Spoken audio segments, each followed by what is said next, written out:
During my tenure at the world's largest options and futures trading think tank, one of the biggest challenges that I've had to overcome when talking to newer and even experienced traders is the concept that options are not always risky. Similar to the media sensationalizing bad headlines to make people believe that the world is actually worse than it is, the effect of new financial influencers combined with novice traders' desire for quick gains has portrayed options trading as a way to make or lose a lot of money very quickly without any other real purpose. After all, who hasn't seen YouTube videos or TikToks where these newer options traders take $1,000 and turn it into $100,000 overnight? Or these Wall Street Bet or Reddit posts where people share their gains and losses upwards of $500,000 or $1 million with a short time horizon, and all of that due to options? Well, the thing is, like with any specialized tool, the results of using that tool are determined by the one who is wielding it. When used properly, options could become the best enhancement to an investment portfolio. I'll show you how. Let's say you're an investor who has accumulated a lot of money during your working life via the stock market and 401ks and the like. You now have $5 million to your name, and you now want to make sure that that money is going to serve as an income-producing asset for the rest of your life. Now, some of the ways that traditional financial planners make this happen are the following. Number one, they increase the proportion of fixed income holdings relative to equity holdings. This means that your portfolio will hold more bonds, which tend to be safer than stocks and also pay a low but steady yield. Number two, they will increase the proportion of safe stocks relative to risky stocks. This involves selling off some higher beta holdings like tech stocks and small cap stocks and purchasing more stable and dividend producing stocks like utilities, consumer staples, energy, and the like. Number three, they purchase products like annuities that earn a low and steady cash flow to guarantee income for a certain period of time. Now, neither of these three examples sound bad, and they actually do accomplish the goal of lowering risk and increasing the income producing capacity of the portfolio.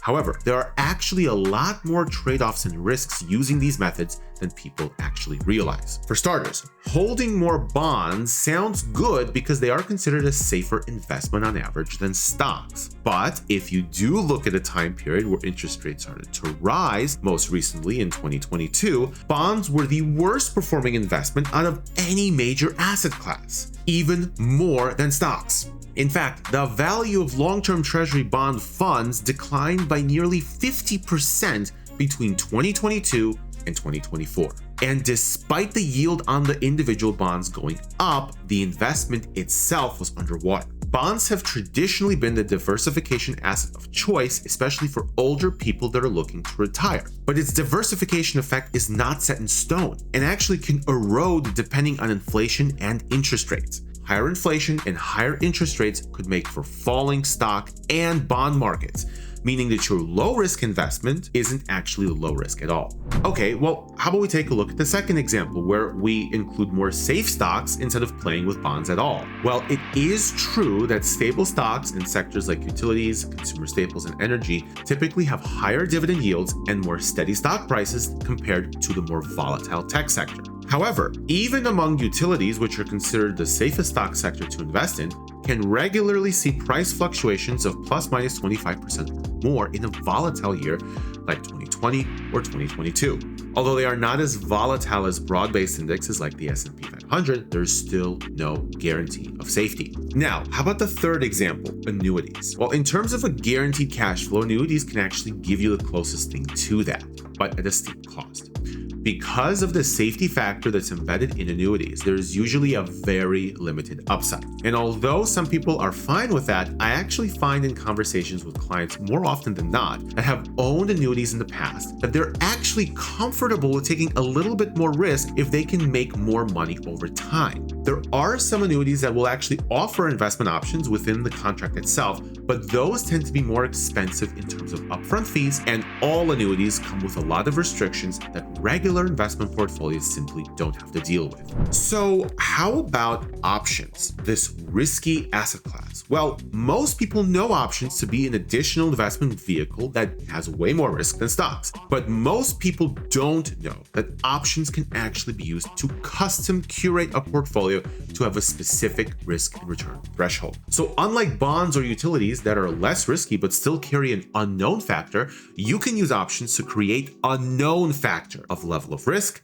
and return no matter what happens in the markets. For example, let's say you have a $1 million portfolio that consists of NASDAQ ETFs, which are among the more aggressive stock indexes to invest in. You can implement something called a cashless collar, where you purchase a put option and you sell a call option for a net cost to the portfolio of $0. This cashless collar will allow you to stay invested in the NASDAQ, but put a cap on both profits and losses that could come during the life cycle of the trade. The best part of this is that you can choose what the threshold should be and for how long a time period, so that if you want your portfolio to take no more than a 10% loss over the course of a year, regardless of what happens in the markets, you can do that. Maybe you want a more conservative portfolio to limit your losses to just 5% over the next 6 months. Well, you can do that too. Or maybe you want to stay moderately aggressive and still make some money to the upside, but you want to limit a possible drawdown to just 20% each quarter. You can do that as well. The point is, you can take a seemingly risky asset with a lot of unknowns and put a certainty around it so that you can keep the stocks that you want without being subjected to a loss bigger than you're comfortable with taking. Of course, this does come with limiting your profits as well, but it is much more of an equal exchange than something like an annuity where the gains are limited to a larger degree.